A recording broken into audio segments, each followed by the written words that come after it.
네, 할렐루야, 사랑하는 성도님들. 오늘 우리가 묵상할 하나님의 말씀, 여호수아 22장, 이제 21절부터 마지막 후반절, 그 말씀입니다. 자, 이 말씀은 우리가 어제 묵상했던 것처럼 요단강 동편 지파들이죠. 르우벤 지파, 그리고 갓 지파, 므낫세 반 지파. 이렇게 세 지파와 그리고 서쪽 지파들, 요단강 서쪽 편에 있는 그런 지파들이 오해가 생겼습니다. 그리고 또 오늘 본문을 보면 그 오해가 해결이 되는 그런 과정을 이제 보여주고 있습니다. 자, 어제 말씀에서 우리가 살펴봤던 것처럼 요단 동편 지파들은 하나님을 향한 어떤 신앙을 증거하기 위해서 큰 제단을 세웠습니다. 그런데 서쪽 지파들은 이것을 우상 숭배로 오해를 했습니다. 그래서 전쟁을 준비할 정도까지 심각하게 받아들였습니다. 하지만 오늘 본문에서 보면 서로 입장이 달랐던 것입니다. 그것을 설명하고 또 그 설명을 듣는 과정을 통해서 오해가 다 풀리고 이스라엘 공동체가 다시 기쁨으로 하나가 되는 그런 모습을 우리가 볼 수가 있습니다. 자, 우리는 신앙 공동체 안에서 때로 갈등을 경험하고 또 오해로 인해서 관계가 깨질 수도 있습니다.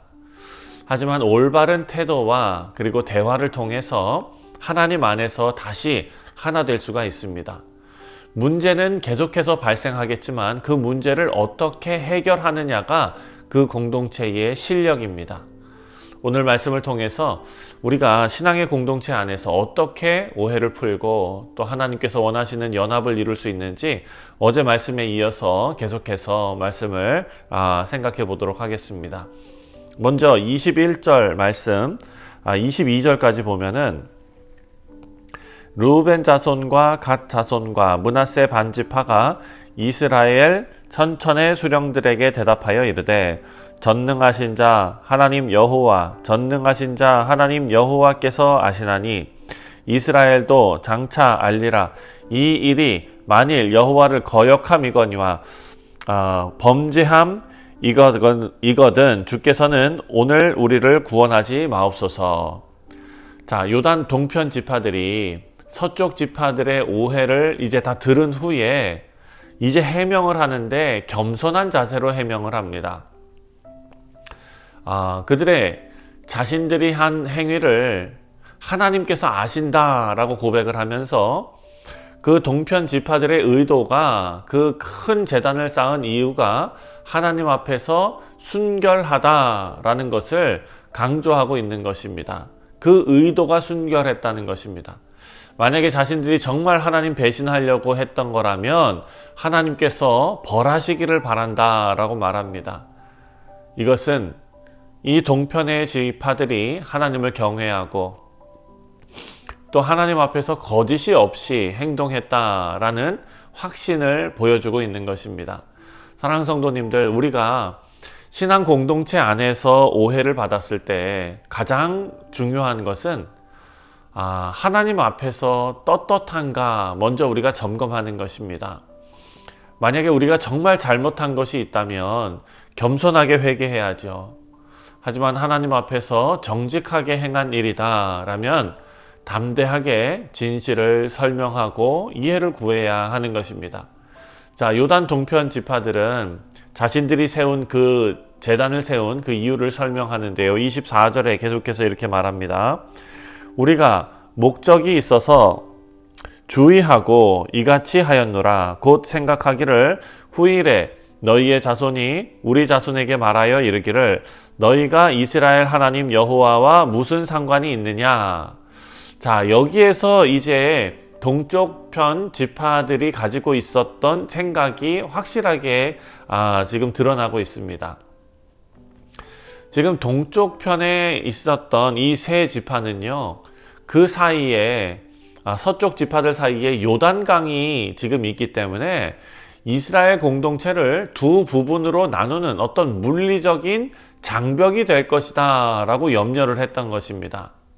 지금이야 같이 싸웠고 뭐 잘 지내고 그렇지만 시간이 지나면서 서쪽 지파들의 자손들이 요단 동편 지파들의 후손들에게 너희는 우리와 다르다, 너희는 하나님하고 상관이 없다, 이렇게 말할까봐 걱정했던 것입니다.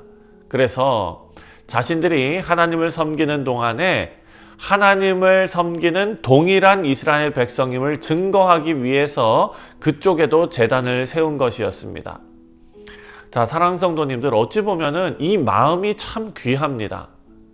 여기서 우리가 얻을 수 있는 영적 교훈은 신앙의 유산을 지키는 것이 참 중요하다라는 것입니다. 요단 동편 지파들은요, 후손들에게 신앙을 전수하는 것을 아주 중요하게 생각했습니다. 사랑하는 성도님들, 우리도 자녀 세대와 다음 세대에게 올바른 신앙을 물려주기 위해서 노력해야 합니다. 교회가 다음 세대에게 신앙의 유산을 바르게 전수하지 못하면 결국 신앙이 희미해지고 믿음이 약해질 수밖에 없습니다. 자, 26절부터 27절까지 말씀을 보면 서쪽 지파들의 반응이 나옵니다. 26절, 우리가 말하기를 우리가 이제 한 제단 쌓기를 준비하자 하였노니 이는 번제를 위함도 아니요 다른 제사를 위함도 아니라 우리가 여호와 앞에서 우리의 번제와 우리의 다른 제사와 우리의 화목제로 섬기는 것을 우리와 너희 사이와 우리 후대 사이에 증거가 되게 할 뿐으로서 너희 자손들이 후일에 우리 자손들에게 이르기를 너희는 여호와께 받을 분깃이 없다 하지 못하게 하려 함이라. 자, 오해가 풀리고 이제 이해가 된 것입니다. 서쪽 지파들은 요단 동편 지파의 설명을 다 듣고 나서 그들이 하나님을 배신한 것이 아니라 오히려 신앙을 지키려고 했던 아름다운 행동이다라는 것을 깨닫게 됩니다. 그래서 31절 말씀을 보면 비느하스가 이렇게 말합니다. 비느하스가 제사장 엘르아살의 아들 비느하스가 루벤 자손과 갓 자손과 므낫세 자손에게 이르되 우리가 오늘 여호와께서 우리 중에 계신 줄을 아노니 이는 너희가 너희 죄를 여호와께 범하지 아니하였음이라. 너희가 이제 이스라엘 자손을 여호와의 손에서 건져내었느니라 하고. 자, 비느하스가 서쪽 지파들은 요단 동편 지파들의 설명을 다 들었고 또 하나님께서 그들 가운데 함께 하신다라는 확신을 가지게 된 것입니다. 이처럼 신앙 공동체 안에서 오해가 생겼을 때 가장 중요한 것은 서로 대화하는 것이죠. 자, 서쪽 지파들은요, 요단 동편 지파들의 신앙을 확인하고 기뻤습니다. 그래서 전쟁의 위기가 화해와 찬양으로 바뀌는 장면이 연출이 되었습니다. 사랑하는 성도님들, 우리는 신앙 공동체 안에서 오해가 있고 갈등이 있을 수 있지만 올바른 대화와 이해를 통해서 하나됨을 지켜나가야 합니다. 하나님께서는 하나님의 백성들이 의견이 다를지라도 결국 하나님의 말씀 안에서 하나가 되기를 바라시는 것입니다. 우리 성도님들, 오늘 아침 이 말씀을 통해서 우리는 신앙 공동체에서 발생하는 많은 일들 가운데 우리가 가져야 할 영적 교훈들을 꼭 기억하시기를 바랍니다. 정리를 하면 첫 번째, 모든 일에 하나님 앞에서 정직해야 한다라는 것이죠. 요단 동편 지파들이 자신들의 결백을 하나님 앞에 먼저 고백하면서 그 순수성을 강조하지 않았습니까? 우리도 모든 일에 하나님 앞에서 정직한 그런 성도님들 되시기를 바랍니다. 두 번째로, 신앙의 유산을 지키는 것이 참 중요하다. 요단 동편 지파들이 제단을 세운 것이 다른 게 아니라 다음 세대의 신앙을 전수하기 위해서였습니다. 우리도 우리 자녀들과 또 다음 세대에게 올바른 신앙을 가르치는 것이 가장 중요한 사명임을 믿습니다. 마지막으로, 대화를 통해서 오해를 풀고 하나됨을 힘써 이루어야 한다. 서쪽 지파들은 처음에는 오해했지요. 하지만 대화를 통해서 서로를 이해하고 이제 기쁨으로 하나가 되었습니다. 여러분, 신앙의 공동체는 이 차이를 인정하고 하나님의 말씀 안에서 연합해야 한다라는 것을 우리가 깨닫게 됩니다. 오늘 아침에 이 말씀을 통해서 우리도 하나님 앞에서 정직한 신앙생활, 그 신앙을 지켜나가고 또 공동체 안에서 서로 사랑하고 이해하고 화합하며 하나됨을 이루는 우리 뉴욕 성실장로교회 모든 성도님들 되시기를 주님의 이름으로 축원드립니다. 기도하겠습니다.